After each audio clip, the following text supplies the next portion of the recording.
성령과 신부가 말씀하시기를 오라 하시는도다. 듣는 자도 오라 할 것이요 목마른 자도 올 것이요 또 원하는 자는 값없이 생명수를 받으라 하시더라. 아멘.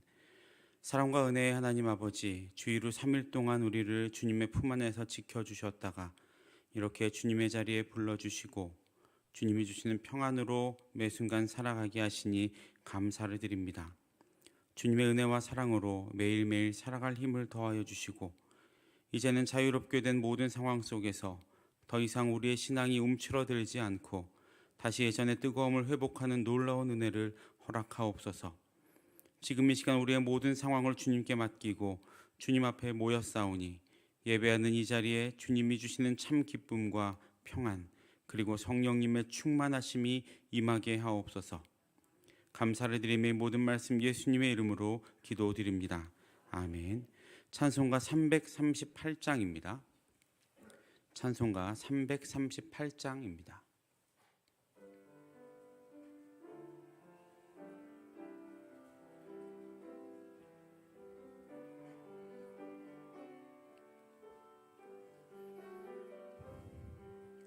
내 주를 가까이 하게 함은 십자가 짐 같은 고생이나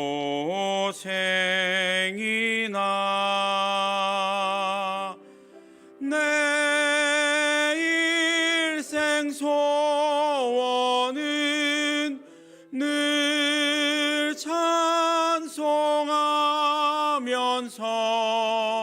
주께 더 나아가기 원합니다.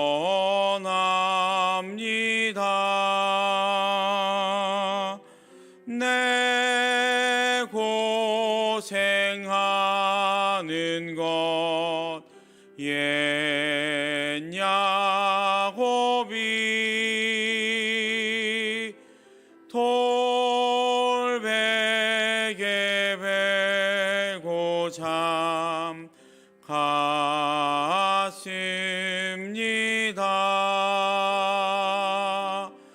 꿈에도 소원이 늘 찬송하면서 주께 더 나아가기 원합니다.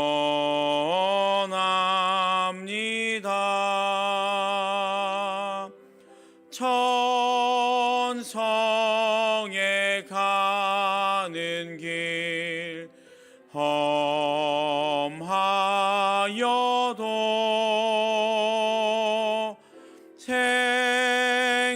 생명길 되나니 은혜로다. 천사 날 부르니 늘 찬송하면서 주께 더 나아가기 원합니다.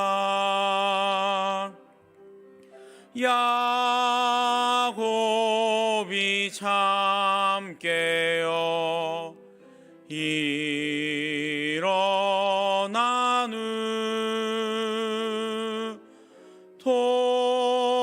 돌단을 쌓은 것 본받아서 숨쉴 때 되도록 늘 찬송하면서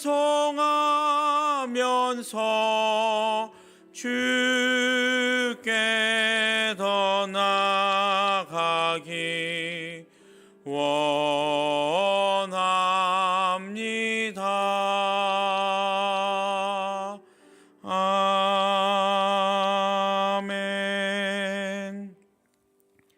302장입니다. 302장 찬송 드리겠습니다.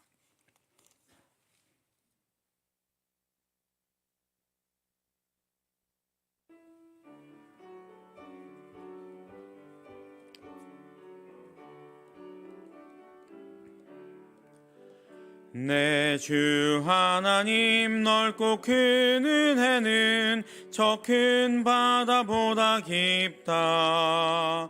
너 곧 닷줄을 끌러 깊은 데로 저 한가운데 가보라.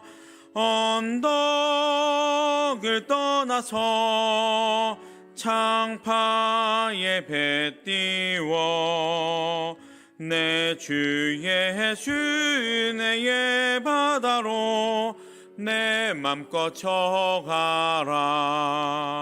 왜 너 인생은 언제나 거기서 저 큰 바다 물결 보고 금인 모르는 깊은 바닷속을 한 번에 하려 안 보나. 언덕을 떠나서 창파에 배 띄워 내 주 예수 은혜의 바다로 내 맘껏 쳐가라. 많은 사람이 얕은 물가에서 저 큰 바다 가려다가 찰싹거리는 작은 파도 보고 마음 약하여 못 가네. 언덕을 떠나서 창파에 배 띄워 내 주 예수 은혜의 바다로 내 맘껏 쳐가라. 자고 가거라. 이제 곧 가거라. 저 큰 은혜 바다 향해 자고 내 노를 저 깊은 데로 가라. 망망한 바다로 언덕을 떠나서 창파에 배 띄워 내 주 예수 은혜의 바다로 내 맘껏 쳐가라. 아멘. 304장 찬송 드리고 마정인 권사님께서 기도하시겠습니다. 304장입니다.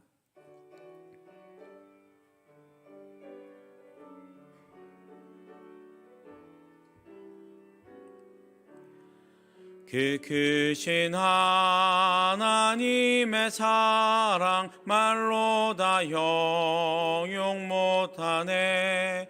저 높고 높은 별을 넘어 이 낮고 낮은 땅 위에 죄범한 영혼 구하려 그 아들 보내사 화목제물 삼으시고 죄 용서하셨네. 하나님 크신 사랑은 증량 다 못하네. 영원히 변치 않는 사랑 성도여 찬양하세. 괴로운 시절 지나가고 땅 위에 영화 쇠할 때 주 믿지 않던 영혼들은 큰 소리 외쳐 울어도 주 믿는 성도들에게 큰 사랑 베푸사 우리의 죄 사했으니 그 은혜 잊을까. 하나님 크신 사랑은 증량 다 못하네. 영원히 변치 않는 사랑 성도여 찬양하세. 하늘을 두루마리 삼고 바다를 먹물 삼아도 한없는 하나님의 사랑 다 기록할 수 없겠네. 하나님의 크신 사랑 그 어찌 닿을까. 저 하늘 높이 쌓아도 채우지 못하리. 하나님 크신 사랑은 증량 다 못하네. 영원히 변치 않는 사랑 성도여 찬양하세.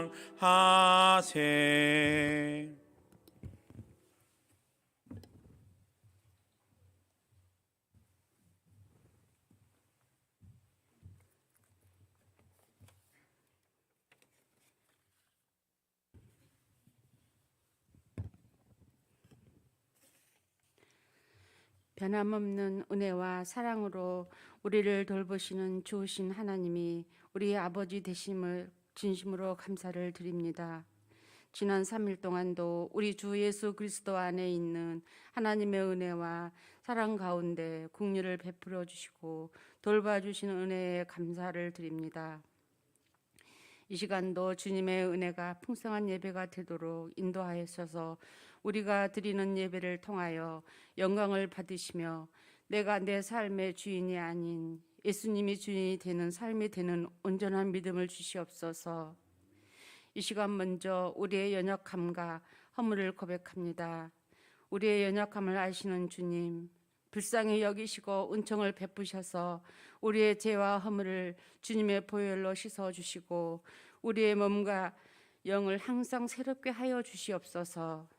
주님, 우리의 삶 가운데 뜻하지 않는 어려움과 아픔을 겪고 있는 성도들이 있습니다. 주님, 친히 위로해 주시고 마음의 평강을 허락하여 주시기를 원합니다. 때로는 우리의 삶 속에서 여러 가지 이해하기 어렵고 감당하기 힘든 상황 속에서 낙심될 때도 있지만 주님의 생각은 재앙이 아니라 생명과 평안이라고 하신 말씀에 감사를 드립니다. 모든 것을 협력하여 선을 이루시는 하나님이심을 믿으며 더욱 하나님께만 소망을 두는 담대한 믿음을 주시옵소서. 하나님의 특별한 뜻이 있어서 이곳에 일찍이 주님의 몸된 교회를 세워주셔서 귀한 영혼을 구원하는 복음과 성로의 사명을 감당케 하심을 감사를 드립니다.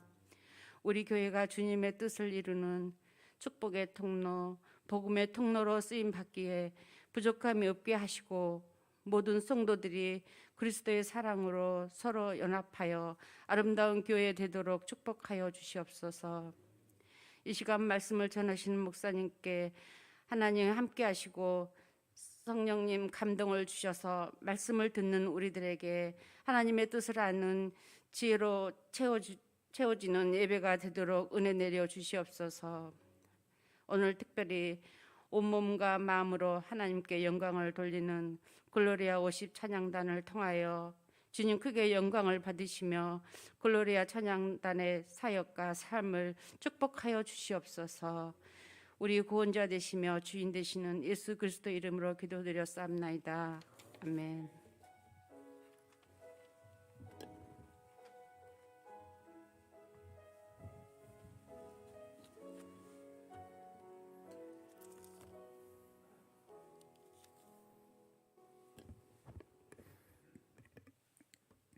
오늘 우리가 함께 나눌 말씀은 에베소서 5장 22절부터 33절까지의 말씀입니다.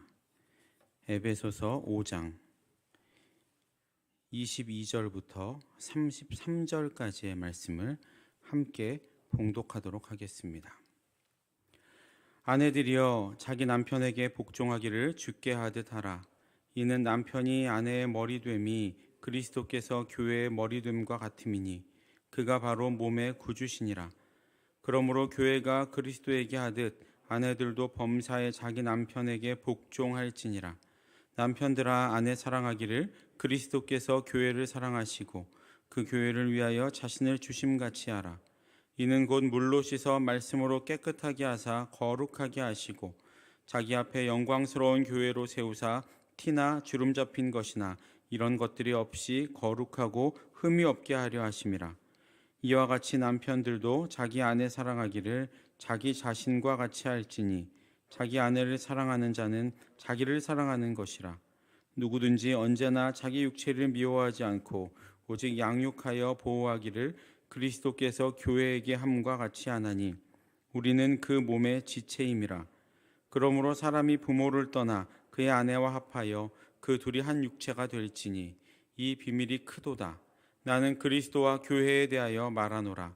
그러나 너희도 각각 자기의 아내 사랑하기를 자신같이 하고 아내도 자기 남편을 존경하라.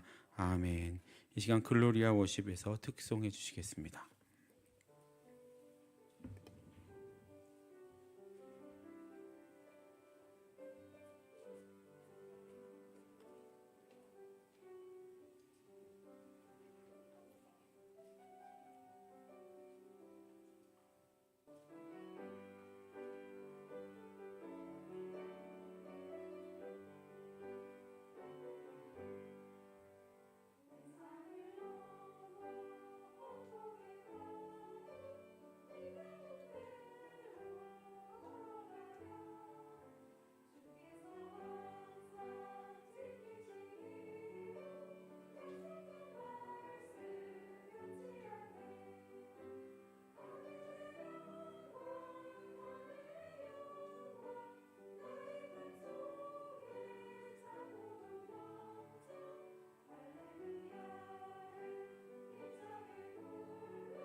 귀한 찬양과 기도 감사드립니다.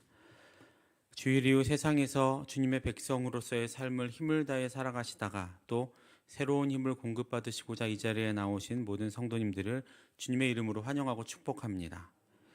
우리 함께 매일 기도하고 있습니다 라고 함께 인사 나눠주시기 바랍니다. 네. 우리는 지금 예수님께서 부활하신 후 그 부활의 기쁨을 누리며 살아가는 시간을 보내고 있습니다. 그 기쁨 가운데 우리가 주님으로 말미암아 다시 살아나게 되었음을 감사하시며 매일매일 말씀과 기도로 경건한 삶을 살아내시는 우리 모든 성도님들 되시기를 주님의 이름으로 축복합니다. 여러분은 교회란 무엇입니까? 라는 질문을 들으면 어떤 것이 제일 먼저 떠오르십니까? 아마도 가장 먼저 떠오르는 것은 지금 우리가 있는 이 교회 건물을 떠올리실 겁니다. 비단 우리 성도님들 뿐만이 아니고 믿지 않는 세상의 많은 사람들도 우리와 똑같은 생각을 할 겁니다. 또 추가적으로 교회하면 목회자, 또 교회 다니는 사람들, 그리고 기독교 같은 이런 종교들을 떠올리기도 합니다. 물론 틀린 말은 아니죠. 실제로 우리는 보는 사람마다 탄성을 지어낼 정도로 정말 아름다운 이 수유동 교회에서 지금도 예배드리고 있고, 또 이 교회에서 신앙생활을 하고 있기 때문입니다. 하지만 교회라는 단어의 뜻을 이 건물에만 국한을 시키는 것은 건강하지 못한 관점입니다. 아마 결혼이 무엇일까요? 라는 질문에 결혼은 결혼반지, 또 결혼식, 혼인신고, 또 예물과 예단을 주고받는 것이라고 말하는 사람은 없을 겁니다. 그 이유는 결혼의 목적이 결혼반지나 결혼식이나 혼인신고나 예물과 예단을 주고받는 것, 그것이 결혼의 목적이 아니기 때문이죠. 그런 것들은 결혼을 했을 때 부수적으로 딸려오는 것들입니다.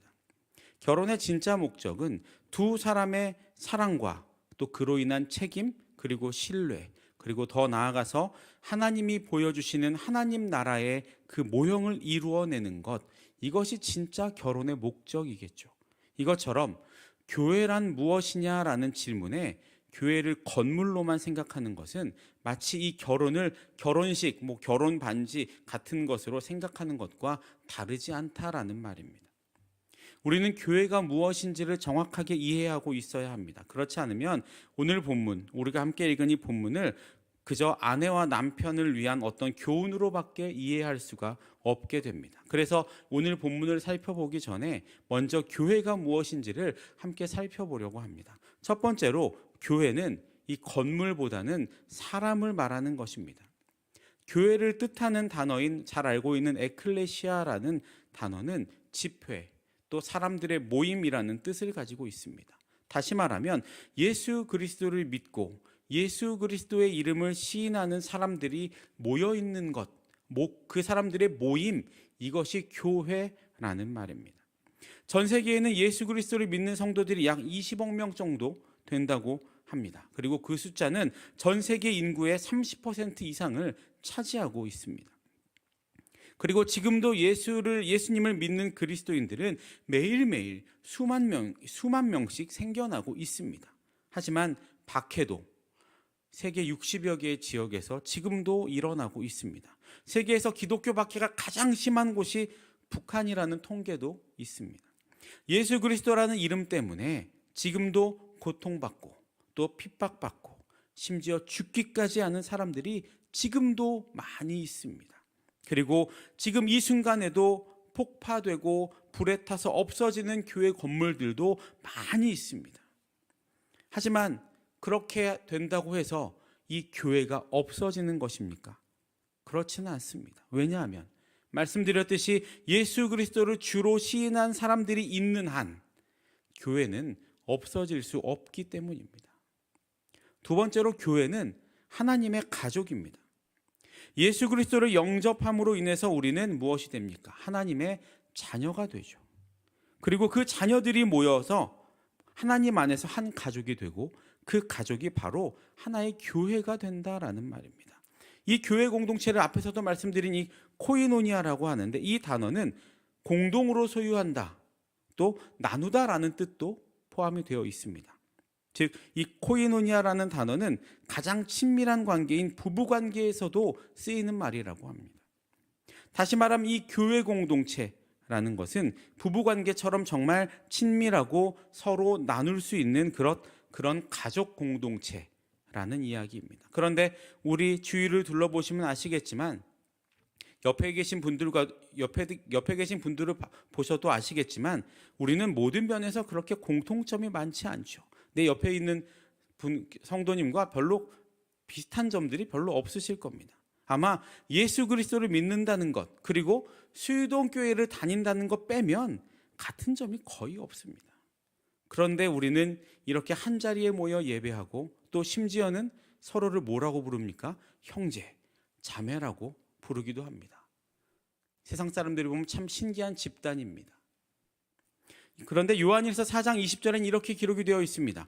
누구든지 하나님을 사랑하노라 하고 그 형제를 미워하면 이는 거짓말하는 자니, 보는 바 그 형제를 사랑하지 아니하는 자는 보지 못하는 바 하나님을 사랑할 수 없느니라.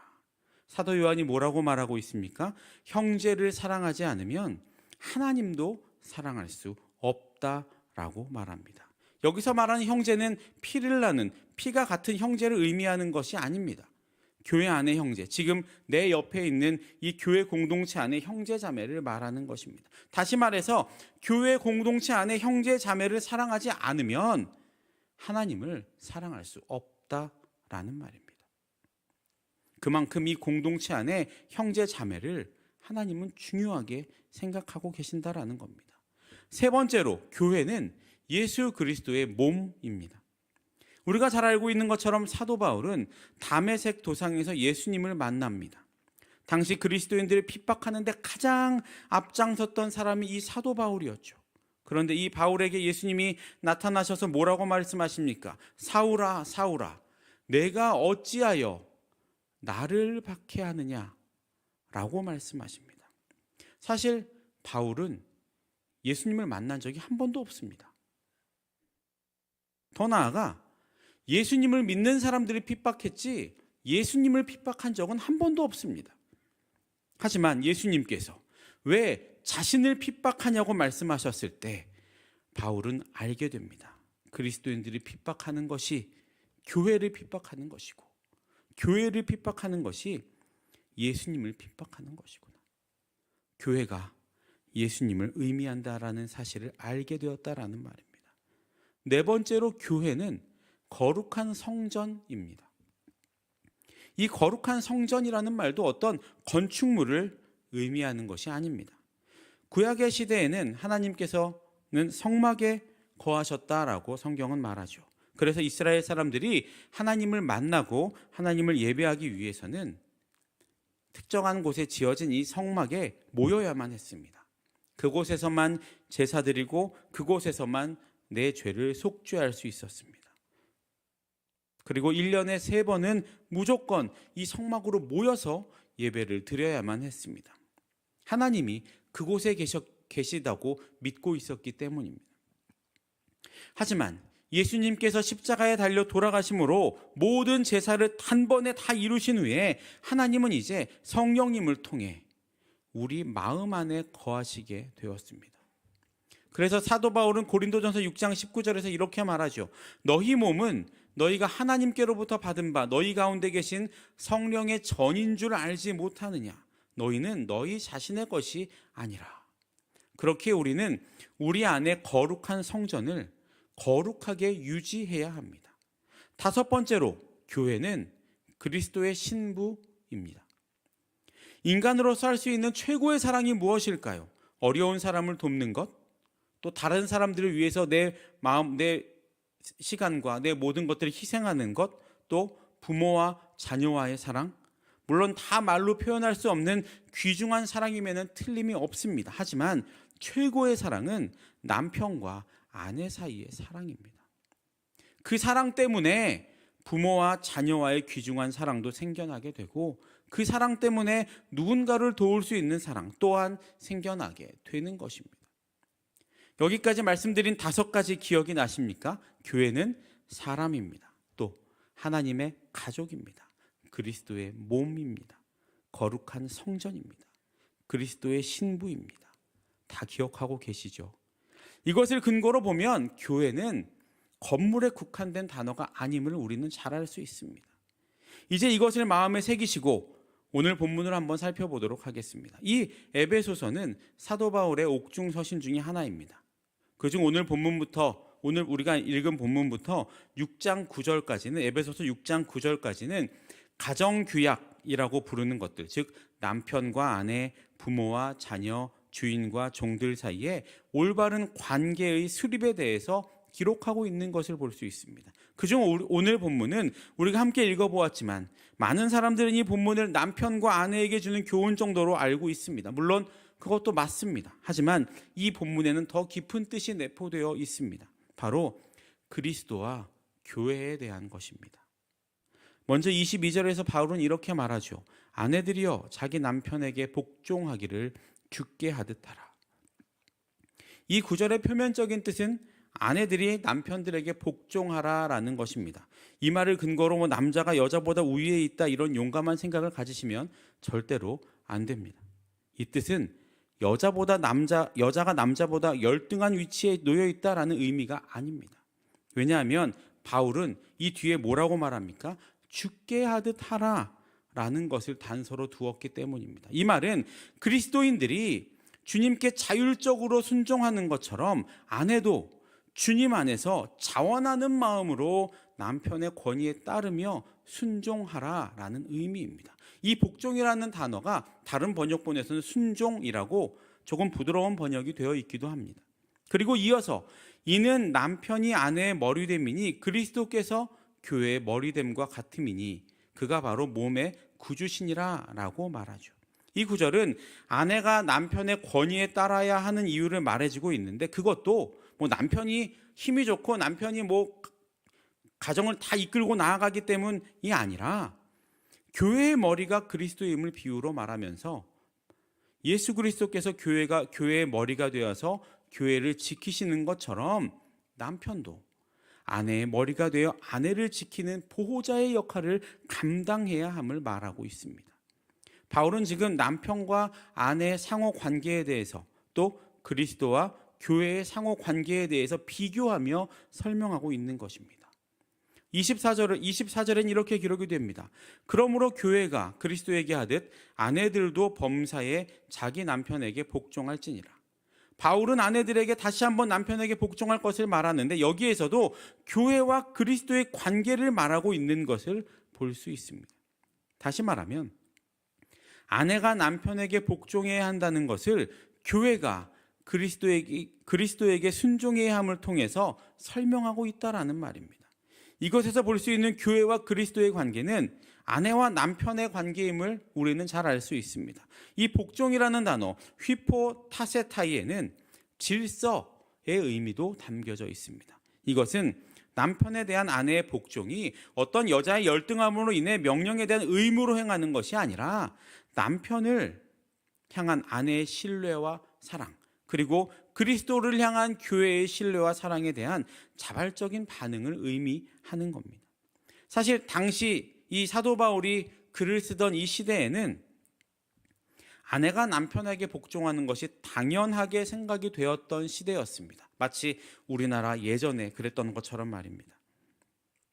지금으로 보면 이런 게 어디 있냐고 말할 수 있지만 당시 시대의 관점으로 이 구절을 보면 지금 이 구절은 오히려 남편을 제약하고 있는 구절입니다. 아내의 입장에서는 훨씬 더 좋은 대우를 받게 되는 구절이라는 의미입니다. 우리의 관점으로 보면 조금 아내가 자꾸 남편을 높이는 것처럼 보이지만 당시의 관점, 당시의 시대적인 상황으로 보면 오히려 아내에게 더 좋은 것들을 보여주고 있다라는 의미죠. 이렇게 남편에 대한 아내의 복종을 이야기한 사도 바울은 계속해서 아내를 향한 남편의 모습을 말하면서 이제 교회를 향한 그리스도의 모습을 설명하고 있습니다. 25절을 보시면 남편들아 아내 사랑하기를 그리스도께서 교회를 사랑하시고 그 교회를 위하여 자신을 주심같이 하라라고 기록이 되어 있습니다. 남편에 대한 아내의 의무가 복종이었다면 아내에 대한 남편의 의무는 사랑입니다. 여기에서 사랑하라라는 단어의 헬라어는 아가파테입니다. 이 단어는 우리가 잘 알고 있는 아가페라는 단어에서 파생이 된 단어인데, 즉 그리스도의 사랑, 비이기적이며 무조건적이며 희생적인 사랑을 말합니다. 특히 사도 바울은 이 단어를 현재 명령형으로 쓰면서 옛날에만 그런 것, 미래에 그런 게 아니고 지금 어떤 상황에서든지 언제나 아내를 사랑해야 함을 말하면서 그 사랑의 예를 또 그리스도께서 교회를 사랑하셔서 자기 목숨까지도 내어놓으셨다는 것으로 그 예를 들고 있습니다. 바울은 이 말씀을 통해서 모든 사람들이 우리를 향한 그리스도의 사랑을 알기를 원했습니다.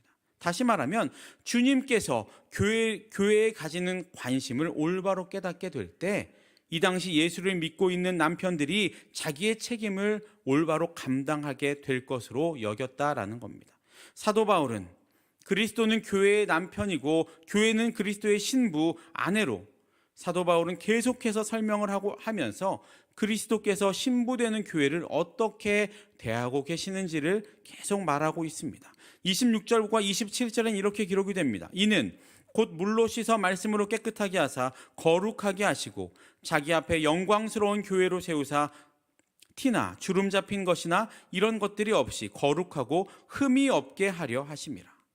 구약 성경, 특히 이사야서나 예레미야서나 에스겔, 호세아 같은 선지서를 보면 하나님과 이스라엘과의 관계를 신랑과 신부로 많이 표현합니다.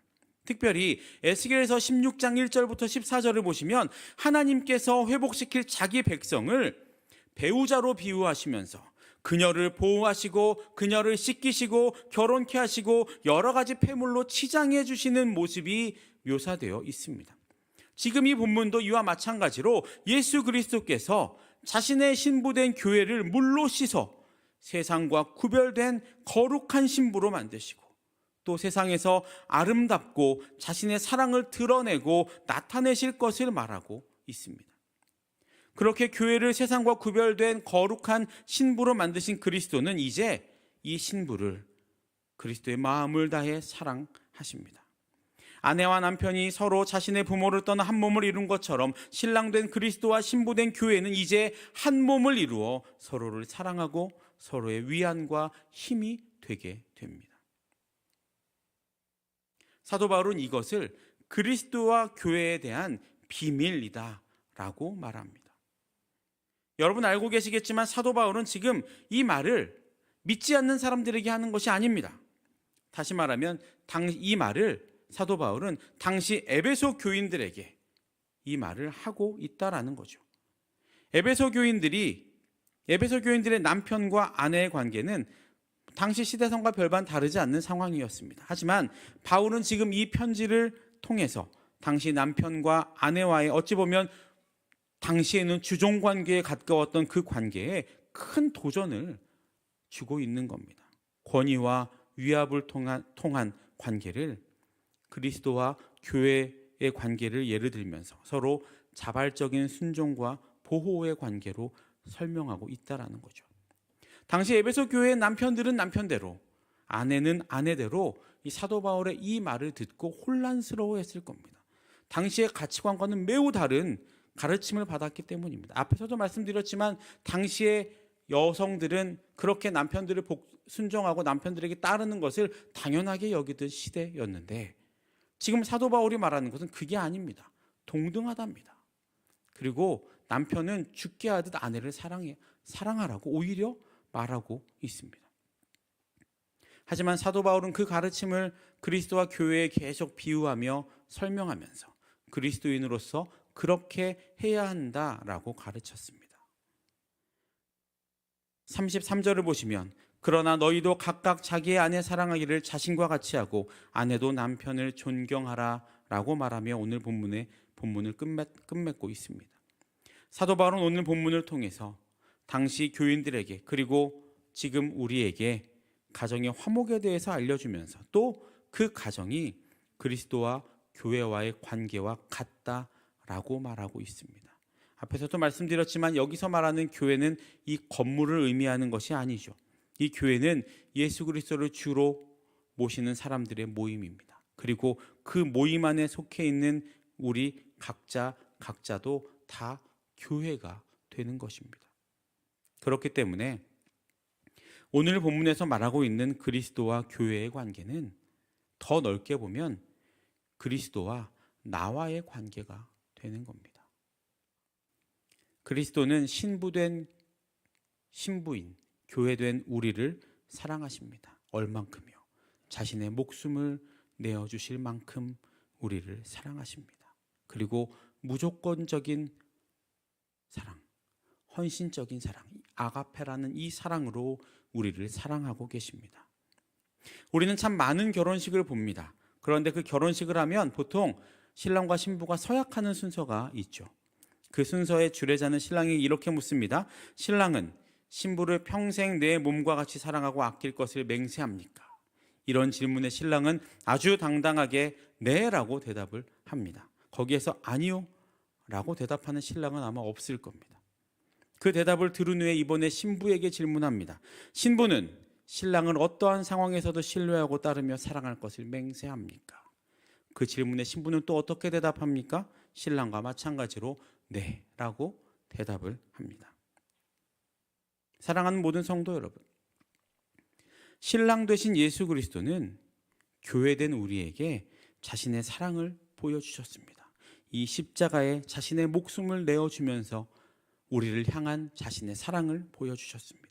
죄로 가득한 우리를 씻겨주시고 말씀으로 깨끗하게 해주시고 세상 앞에 우리를 자신의 신부로 세워놓으셨습니다.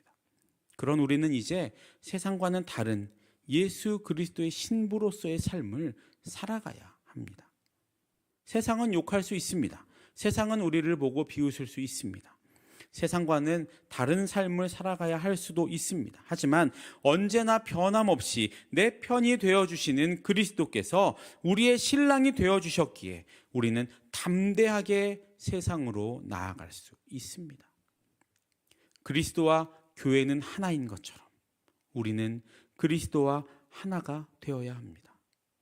그리스도는 우리의 신랑이 되어주시고 우리는 그리스도의 신부가 되어 서로 사랑하며 서로 아끼며 서로에게 힘이 되어 주어야 합니다. 이것은 세상이 절대로 알 수 없는 비밀 중의 비밀입니다. 어떤 남자분이 교회 처음 오셔서 우리는 그리스도의 신부입니다 라는 말을 듣고는 예배가 끝나고 나갈 때 나는 남자인데 왜 신부라 그래? 다시 이 교회에 오나 봐라 하고 나가시는 분도 계십니다. 그렇게 세상은 이 비밀을 알 수가 없습니다. 하지만 우리는 그 비밀을 알기에 이제 담대히 세상에서 그리스도의 신부로 예수 그리스도를 사랑하며 예수 그리스도를 존경하며 또 주님께서 우리에게 주신 사랑을 받으며 살아갈 수 있는 주님의 신부로 살아갈 수 있음을 믿으시기를 축복합니다. 바라기는 그리스도의 신부로서 신랑을 믿고 따르며 순종하는, 그래서 이 땅의 모든 교회가 또 나라는 교회가 또 우리라는 교회가 그리고 이 수유동 교회라는 건물의 모든 교회가 예수님의 말씀을 올바로 전하며 온 세상 방방곡곡에 하나님의 말씀을 증거하는 예수 그리스도의 거룩한 신부가 되어서 우리가 있는 그곳에서 예수님의 사랑을 전하고 예수님의 사랑을 흐르게 하는, 또 세상 사람들이 우리를 볼 때 우리를 정말 예수님의 신부로, 사랑을 많이 받는 신부로 바라볼 수 있게 하는 저와 여러분들 되시기를 주님의 이름으로 축복합니다. 기도하겠습니다. 사랑과 은혜의 주님, 감사를 드립니다. 부족하고 모자란 저희들을 주님의 신부로 삼아주시고 우리를 사랑해 주심에 더욱더 감사를 드립니다. 그 사랑으로 말미암아 우리가 살아갈 수 있고 그 사랑으로 말미암아 우리가 세상으로 나아갈 수 있음을 믿습니다. 하나님, 우리에게 허락하신 그 사랑을 우리에게서 끝내는 것이 아니라 또 내 주변에 있는 많은 사람들에게 그 사랑을 전하는 예수 그리스도의 신부가 되게 하여 주시고 우리를 통해 이 세상에 신랑 되신 예수 그리스도가 드러나고 나타나는 은혜가 있게 하여 주시고 그리스도와 또 우리 나라는 이 교회가 또 수유동 교회라는 이 건물의 교회가 하나가 되어 하나님의 말씀을 올바로 전하는 건강한 교회가 될 수 있도록 인도하여 주옵소서. 지금도 병상에서 고통받고 있는 많은 환우들이 있습니다. 또 코로나로 인해 어려움 당하고 있는 환우들이 아직도 남아 있습니다. 하나님, 그들의 육체 위에 또 그들의 삶 위에 그들의 마음 위에 이 시간 손 얹어 안수하여 주시고 그 모든 어려움들이 속히 해결되는 은혜가 있게 하여 주시고 하루속히 그 어려움에서 빠져나와 주님 앞으로 나와 예배하는 날이 속히 오도록 인도하여 주옵소서. 북한에 억류되어 계신 세 분의 선교사님들 계십니다. 김정우 선교사님, 김국기 선교사님, 최춘기 선교사님 기억하여 주시고 그곳에 억류되어 계신 그들에게 하나님 이 시간도 은혜와 긍휼과 자비를 베풀어 주셔서 그곳에서 하나님의 뜻을 더 깊이 경험하고 또 그 안에서 하나님의 뜻을 전하기에 부족함이 없는 주님의 사명자들이 될 수 있도록 인도하여 주시고 하루속히 가족의 품으로 교회의 품으로 돌아와 함께 예배하는 날이 오도록 인도하여 주옵소서. 지금도 전쟁으로 고통받고 있는 우크라이나와 미얀마의 모든 주님의 백성들 또 주님의 자녀들을 위해 기도합니다. 하나님, 그들의 어려움들을 굽어 살펴주시고 그 어려움들이 속히 해결되며 다시 한번 평화가 그 땅에 찾아올 수 있는 은혜가 있게 하여 주옵소서. 세상의 힘으로 하는 평화가 아니라 주님이 주시는 놀라운 평화를 그들에게 허락하여 주셔서 그들이 그 어려움 가운데에서 살아계신 하나님을 경험하는 은혜가 있게 하여 주옵소서. 마음의 소원과 기도의 제목 있어 1,000번째 예물을 올려드립니다. 324번째, 537번째 믿음의 예물을 받아주시고 마음의 소원과 기도의 제목이 하나님의 때에 하나님의 방법으로 아름답게 응답되는 은혜가 있게 하여 주옵소서. 또 가정에 슬픔 당한 가족도 있습니다. 하나님 그들에게 위로와 평강을 허락해 주셔서 그 슬픔이 오히려 기쁨이 되게 하시고 새로운 소망, 부활의 소망이 될 수 있도록 인도하여 주옵소서. 감사를 드리며 모든 말씀 예수님의 이름으로 기도드립니다. 아멘. 네, 교회 소식은 주보를 참고해 주시고 돌아오는 이번 24일 주일은 총동원 주일입니다. 특별히 구역에서 지금 코로나 때문에 많이 위축되어 있는 구역원들을 좀 연락해 주셔서 24일 날은 모두 다 나와 이 예배당이 차고 넘치는 은혜가 있기를 간절히 소망합니다. 그리고 전현숙 권사님 남편 되신 송영균 성도님께서 소천하셔서 내일 발인 예배를 드립니다. 발인 예배는 내일 오전 8시 고대 안암병원에서 드리고 교회에서는 오전 7시 10분에 출발하도록 하겠습니다. 축도하심으로 예배 마치도록 하겠습니다. 이제는 우리 주 예수 그리스도의 은혜와 하나님의 사랑과 성령님의 귀한 은사가 그리스도의 신부로 신랑 되신 예수 그리스도를 신뢰하며 따르고 순종하기로 결단하는 이 자리와 또 영상으로 예배드리는 모든 주님의 자녀들과 그들의 삶의 터전과 가정 위에 그리고 이 수유동교회와 이 나라와 이 민족 위에 이제로부터 영원까지 함께 하시기를 간절히 축원하옵나이다. 아멘.